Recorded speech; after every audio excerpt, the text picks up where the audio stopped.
Esports and gaming and data. Esports, just so you know, is a part of the overall gaming universe. And we've got two out of our three guys. Mo Hallaba, who is president of Datawisp, and he'll tell you what he does in a second, but it's data and gaming and the metaverse. And Eric Yoon, who is president of Esports TV, which is probably now the largest streaming service, linear and otherwise, in gaming and esports. Welcome, guys. Can you guys hear me? Thanks. Yep, thanks for Nice to be here. There you go. Welcome, welcome, welcome to sunny California. And for the record, I've been here. We'll start with each one of you giving a little brief synopsis of the data. Mo, let's start with you. That is the core of what you do. Hey, so I'm Mo Hallaba. I'm the CEO of Datawisp. Sorry, I'm a little bit under the weather. So Datawisp is a no-code data platform for mostly gaming and Web3. And it's a way for anybody to look at data, analyze it, and draw insights from it without needing to code in any way. So if you're a marketing intern or regular business person or just someone who prefers a no-code interface, you can use Datawisp to do business intelligence type stuff without code. Previously, I was at a company called StatsHelix, where we built essentially data tools for esports and gaming. And we did everything from training tools for esports professionals to broadcasting aids and data visualizations for spectators. Sure. I'm Eric Yoon, founder and CEO of the EES TV Esports Television Network. We launched back in May of 2019, currently broadcasting over 100 countries, available on all CTV, Samsung, LG, Vizio, Hisense, Xiaomi, and so on and so forth, as well as all the OTT platforms. We use the data to make sure that we program the content correctly, and that we find discover where the contents or the programming are doing well on which date of the week and a time, so that we can utilize that for our advertisement revenue as well as the sponsorship. So we continue to develop additional content, and we aggregate content, and we have content partners throughout the world, about 150 different content partners. And Ryan, when you first started, which representing talent was, how many years ago was that? 9 years. Wow, I mean that's early. And when you started, did you think about data in terms of the representation of any of the originally esports and now creators? Yeah, I mean, data has become one of the most important parts of what we do and how we track and scale and price everything. But when I started to be transparent, I was kind of figuring this industry out alongside the esports players, alongside the creators. And I understood the law more than the business of what we were doing. But now I own the law firm on one hand, and we were the first law firm to help players in esports and things like that. We've done countless contracts at this point. But I've also opened Evolve Talent Agency, which represents most of the top streamers on Twitch and a lot of the top esports players. And as a result, that agency model requires a ton of data to figure out who's sellable and where and how everything looks. So when you break down data, what data is most important to each one of you? Because you each have a different space in the universe. Mo, you're actually collecting all the data and doing the analysis. Eric is a content play, and Ryan has individuals, which is why I think the three of you make a great panel. How do each one of you, what is the key to the data that you're looking for, and do you have access, second part of that question, to the data that you want? Who wants to take that first? Sure. I mean, I can go first if you want. Sure. Me too. So we use basically we push all this stream via internet protocol. So we know exactly who's watching and how many minutes they stay on to watch it. and then what are the sessions, and what are the unique viewers. So we have our CDN delivery companies that we work with, and then we can pull all the analytic data through the dashboard. I mean, the data is the currency for us. The reason is, I mean, with that data, we can charge what kind of CPM or the spot rate that we like to charge to our clients. So it is a very, very important for our media entertainment sector of it. And then how much of that data do you use to actually figure out who's watching and your audience development? As I said earlier, that the data give us what kind of program works on what kind of program works on which day and time, and that we pull that data to make sure that we deliver the right content to the end user or the viewers. Hopefully, I answer your questions. Ryan, same question. Yeah, I mean, I think the thing we live and die by is we call it CCV, concurrent viewership. So the strength of a creator on Twitch in particular, but any live streaming platform, is judged by most brands by concurrent viewership. So it's not followers, it's not total views, it's not subscriptions. The main data point that most people spending money in the space care about is when you go live, how many people are watching you. Similarly to YouTube, they don't care about your subscribers, they care about how many views your videos get and at what consistency you release them.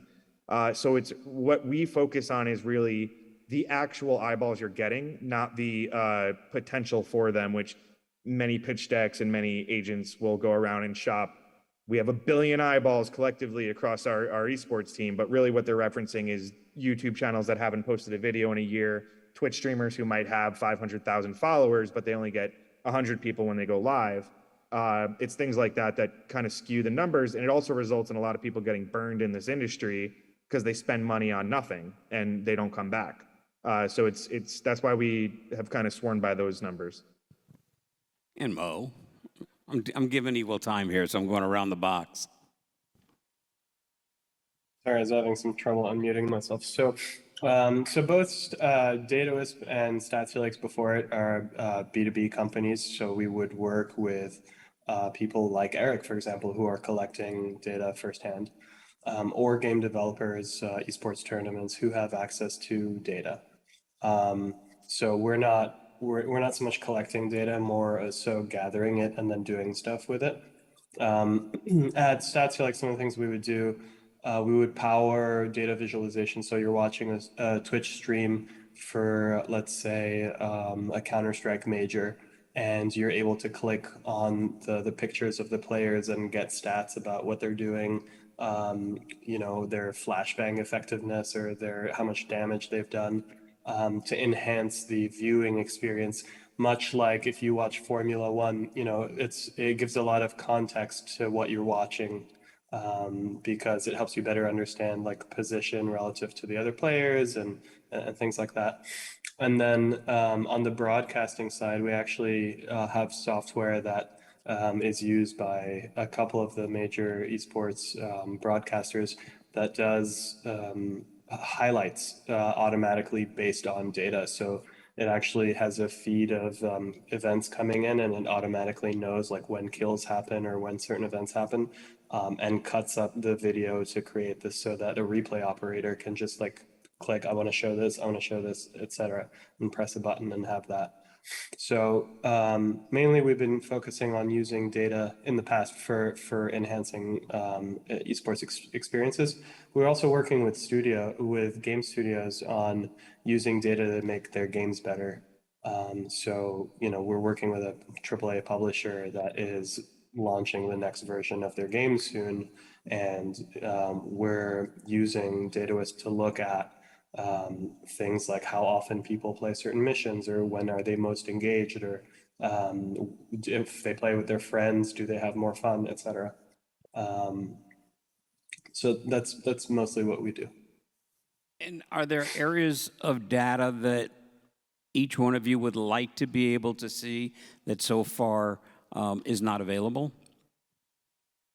It's interesting you say that, because Twitch, for example, shares almost no data, and YouTube, for example, shares almost too much data.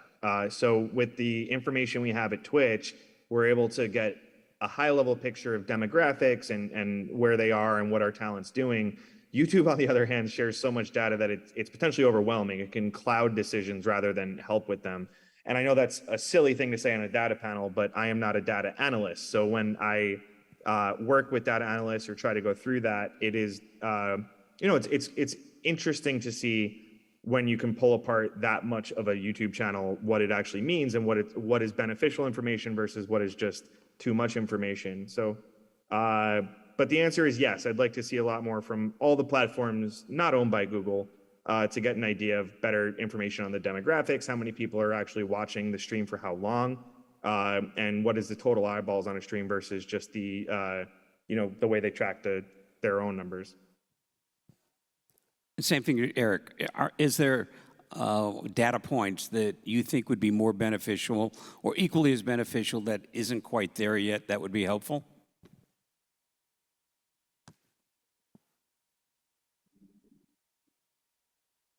You're muted, Eric. Hey, sorry about that. Oh, that's okay. Yeah. You were sounding so- incredibly intelligent too, but we just couldn't hear it. Okay. So some of the distribution partners that we stream to, they do share extensive data. Some they don't. They like to protect their data, and they only share very limited data. Whereas ESTV Plus app, since it is our own and operated platform, that we use a third-party ad server, we can get just about pinpoint any all the data.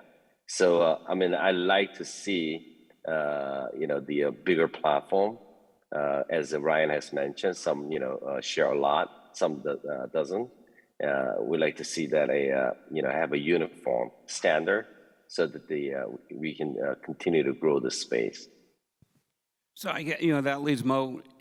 Are there new data points and companies saying I need additional data? Then you go out and try to figure out where that is and to analyze it so that you can codify it and make it available?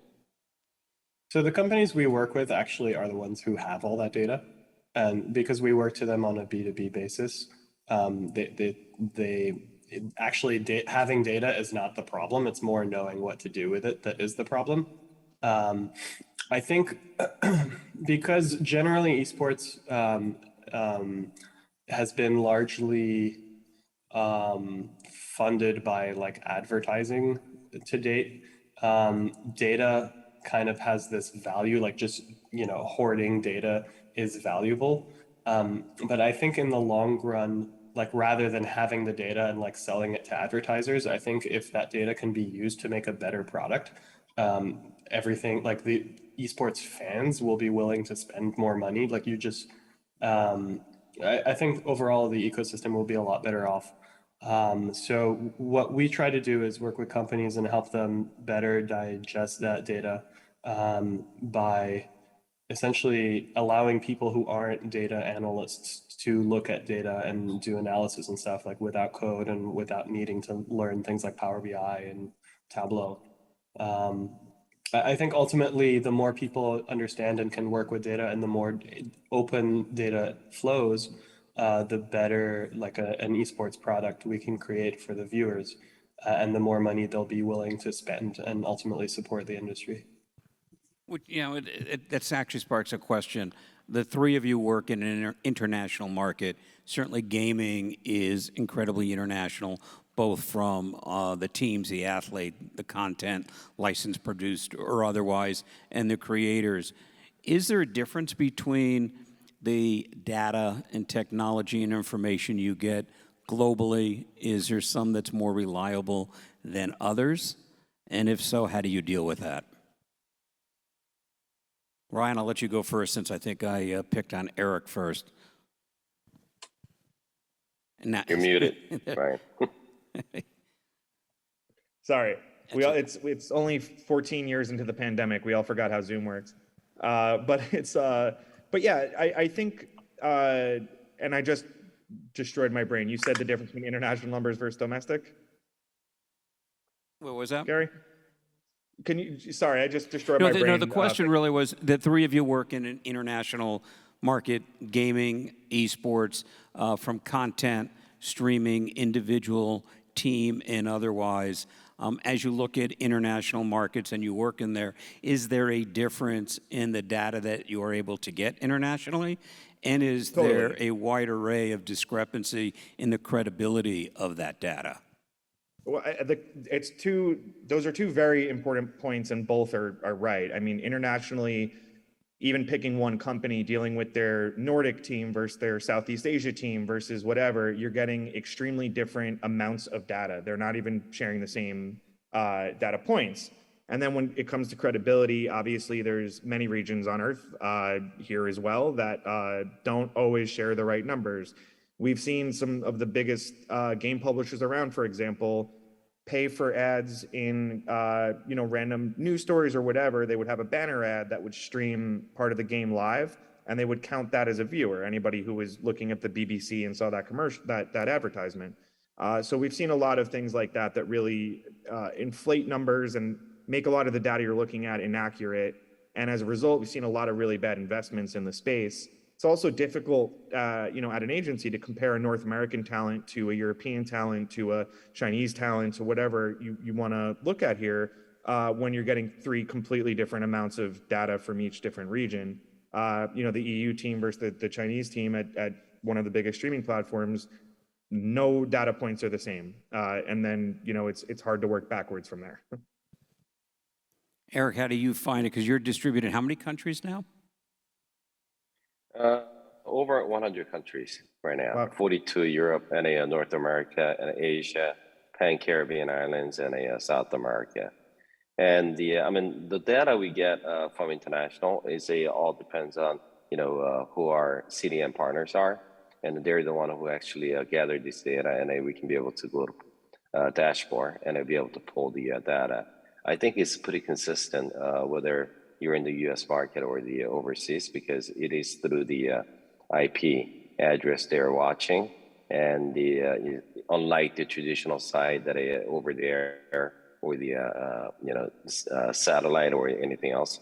So I think for us it's pretty consistent. And that's across all the territories. Correct. Where would you like to see data take you? The data that we have, we like to utilize that to the direct sales to the advertiser or the agency. And then I think I got in here a little earlier to see the minority business. I think they talked about an ethnic media site. That was the main reason we just got certified as a minority business owner, that some of the major corporation, they do have to spend to the minority business owners. And I think that data is a key that we can deliver to the major agencies and advertisers. At the end of the day, they're just not going to just, throw the dollars at us. You have to deliver the data. At the same time, you have to perform. And I guess, Mo, you're actually getting data from your clients to analyze.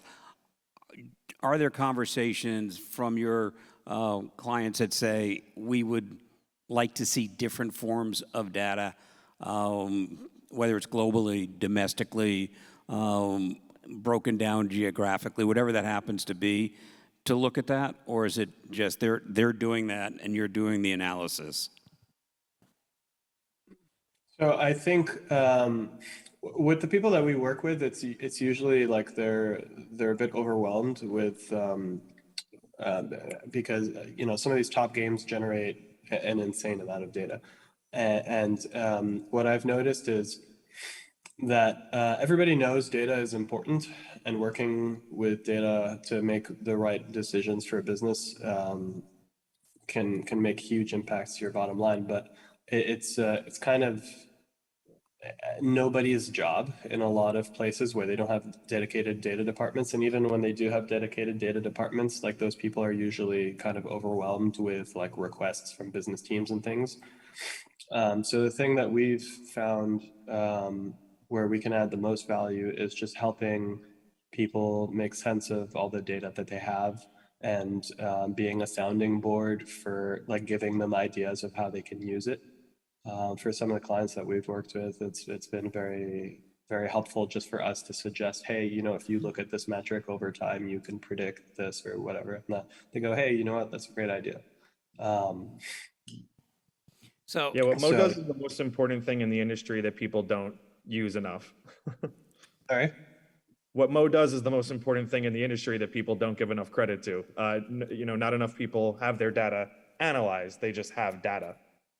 Well, that's what I'm saying, is because like a lot of the like I say, a lot of people focus on like typical like the advertising metrics, and so like the in data, because like it's so hard to monetize esports. So like a lot of people just care about like whatever the viewership numbers are, so they can go sell advertisement. But there's all this other really valuable data that you can do stuff with.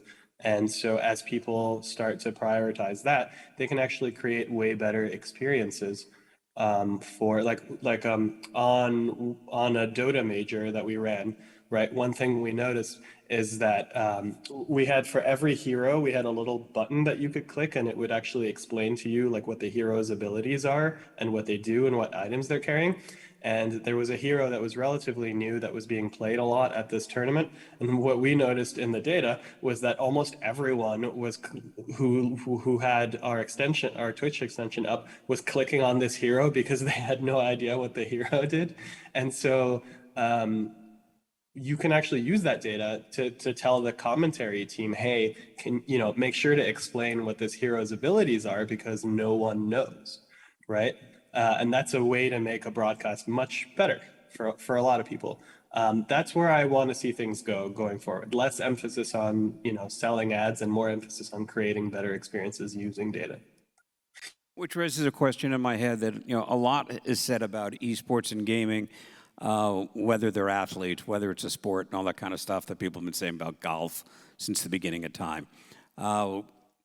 Stick and ball sports has traditional data. Right. It's definitely a Yeah, I know. We've had these conversations forever. But stick and ball sports has had what I would call traditional data to use for recruiting purposes, for brands, for sponsorships, for endurance. Certainly from the skins perspective that I live in, all is health and wellness. Do you see esports and gaming having needs for different kind of data and not just following what's gone on before with the stick and balls? I'm happy to jump on this one. This is like my bread and butter. Good.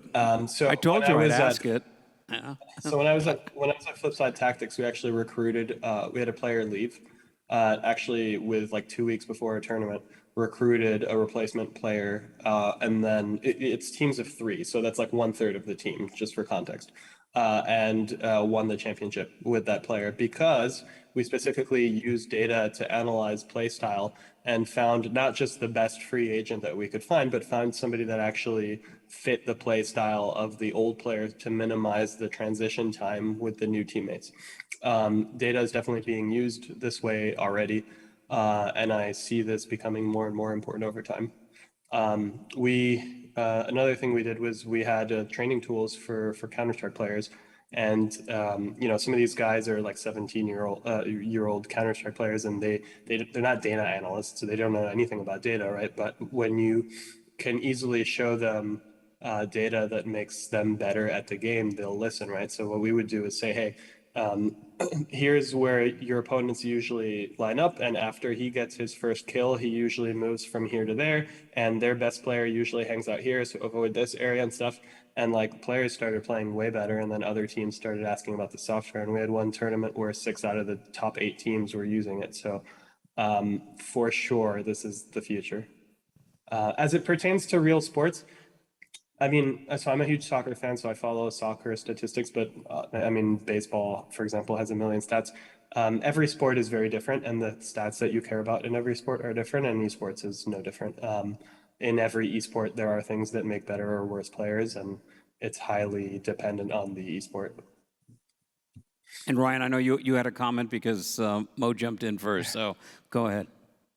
No, I mean, it happens a lot. It used to be my entire speech about how esports is not sports and it can't be treated the same and everything else. I agree with just about everything Mo said, but there is also, I'm coming at it from a different angle where there's a ton of parallels between the traditional leagues and the new leagues that we're seeing pop up. But the difference is just how all the media is consumed. When I was a kid, people watched what was on TV. Now, when you're watching TV, you have your phone in your hand, you're playing on a different app, you're accessing different websites or whatever. Your left hand's typing on the laptop as you finish a work assignment that's 2 weeks late. Like, who knows? But it's what I'm interested in is tracking that new data that traditional sports seems hesitant to be part of. It'll be interesting to see when all of their terrible streaming deals are done. For example, I tried to watch football on Sunday and couldn't because DirecTV was down. So just nonsense like that happening is going away because the viewership doesn't tolerate it. If this was an esports tournament and they just said, "Oops, sorry, we can't get service today," that's the end of that esports service as a tournament provider. It's happened in the industry, but it's also what I want to see happen is this new media, new industry correlate that yes, you have eyeballs on this screen, but what's going on in their other screen that's in their hand and everything else, and creating some more interactive ideas between those two. And I think the data is going to be whoever figures that out is going to be top of the data game for a while. But it's traditional sports is not even looking in that direction. So I think this industry has a unique opportunity with that. And in the couple minutes we have left, Eric, you get to finish that, and then I'll give you guys a big thank you. Well, I agree with the Mo and Ryan that even a traditional sports, they use the data. Whether it's football, they analyze the what was the play and what happened. So it's the same thing. I mean, all the data is data, right? And the whether different industry uses differently, and especially our media entertainment side, we use for the viewership data together, and that equals to the currency. So I think more and more accurate data that we can gather, I think is great for the growth of the esports and the industry. Great. Thank you, guys. We're at the end of the session. Eric, thank you. Ryan, a pleasure. Mo, thank you. I know this was a tough day with the fever and everything, so I appreciate you persevering. And we'll see you in a year.